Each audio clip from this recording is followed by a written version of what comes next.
तो चलिए आज एक छोटी सी टाइम मशीन में बैठते हैं। नहीं नहीं, सच में नहीं, पर हाँ, हम भविष्य की यात्रा पर जरूर निकलने वाले हैं।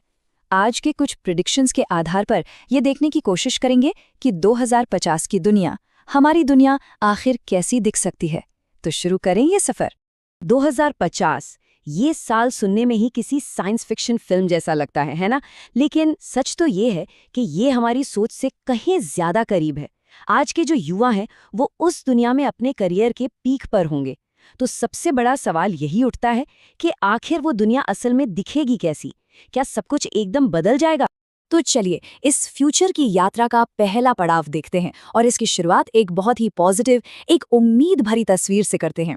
सबसे पहले ये जानते हैं कि 2050 में हमारी रोजमर्रा की जिंदगी, हमारी डेली लाइफ कैसी हो सकती है।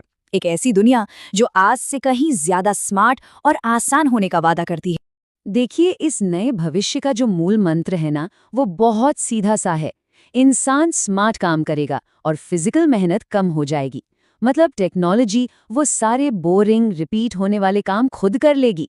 इससे क्या होगा? इससे हम इंसानों को अपनी क्रिएटिविटी और सोच का इस्तेमाल उन कामों में करने का मौका मिलेगा जो वाकई में मैटर करते हैं।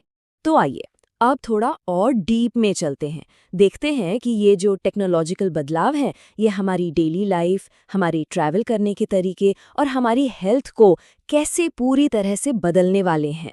जरा सोचकर देखिए, एक पर्सनल एआई असिस्टेंट जो सिर्फ फोन में नहीं बल्कि घर, ऑफिस, स्कूल मतलब हर जगह मौजूद हो। एक ऐसा साथी जो हमें समझे, सलाह दे और हमारी जिंदगी को मैनेज करे।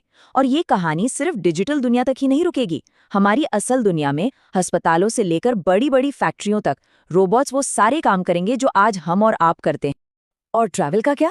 अरे वो तो पूरी तरह बदलने वाला है। ड्राइवरलेस कारें सड़कों पर आम हो जाएंगी, जिसका मतलब है एक्सीडेंट्स बहुत बहुत कम हो जाएंगे। ज्यादातर गाड़ियां या तो इलेक्ट्रिक होंगी या सोलर पावर्ड। कुछ देशों में तो शायद उड़ने वाली टैक्सियां भी देखने को मिलें। और ट्रेनें, वो हाइपरलूप जैसी टेक्नोलॉजी से इतनी तेज हो जाएंगी कि यकीन करना मुश्किल होगा।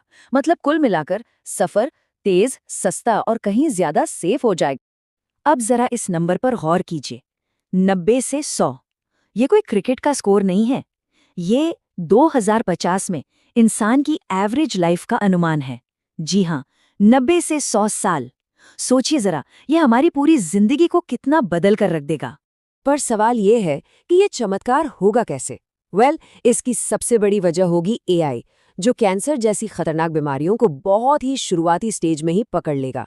रोबोटिक सर्जरी एक नॉर्मल सी बात हो जाएगी और अगर जरूरत पड़ी तो दिल या किडनी जैसे आर्टिफिशियल ऑर्गन्स भी आसानी से मिल जाएंगे।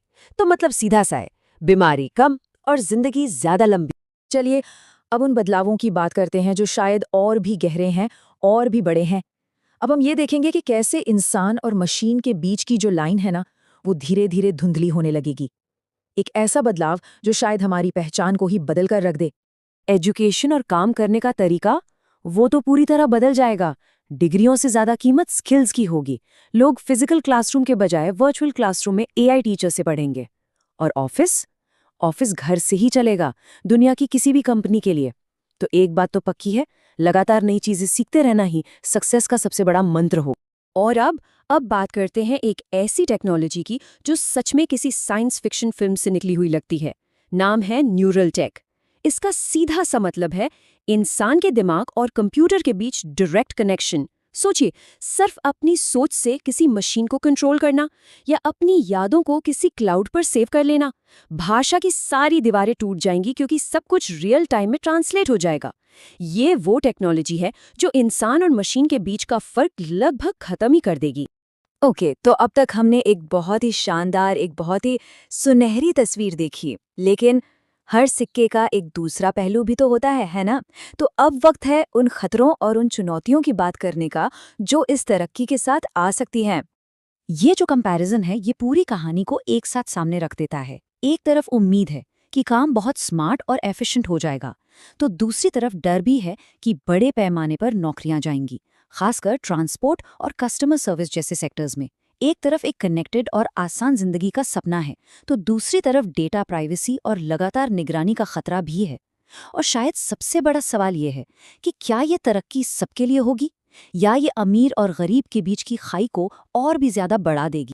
तो चलिए अब हम इस पूरी चर्चा के आखिरी और शायद सबसे जरूरी हिस्से पर आते हैं। यहाँ समझने वाली सबसे बड़ी बात यह है कि भविष्य कोई पहले से लिखी हुई कहानी नहीं है, उसे हम और आप अपने आज के फैसलों से बना रहे हैं। और यही वो सबसे बड़ा सवाल है जो हमारे सामने खड़ा है। 2050 की दुनिया एक स्वर्ग जैसी होगी या मुश्किलों से भरी होगी? और इसका जवाब इस बात में नहीं है कि टेक्नोलॉजी कितनी एडवांस्ड होगी, नहीं, इसका जवाब इस बात में है कि हम इंसानियत को किस दिशा में लेकर जाएंगे। तो हमारा 2050 का भविष्य मेनली 3 बातों पे टिका होगा। पहली बात, हम टेक्नोलॉजी का इस्तेमाल कैसे करते हैं, कुछ बनाने के लिए या बिगाड़ने के लिए। दूसरी बात, हम नेचर की कितनी इज्जत करते हैं, क्योंकि क्लाइमेट चेंज एक बहुत बड़ी सच्चाई है। और तीसरी और बहुत ज़रूरी बात, क्या हम इस बदलती दुनिया के साथ कदम से कदम मिलाने के लिए लगातार नई स्किल सीखते रहते हैं या नहीं। तो आखिर में सवाल फिर वहीं आके रुक जाता है, स्वर्ग या मुश्किल? और ये याद रखना बहुत जरूरी है कि 2050 कैसा होगा, इसका फैसला 2050 में नहीं होगा। इसका फैसला आज हो रहा है, हमारे कामों से, हमारे फैसलों से। भविष्य लिखा नहीं जा रहा है, हम उसे लिख रहे हैं।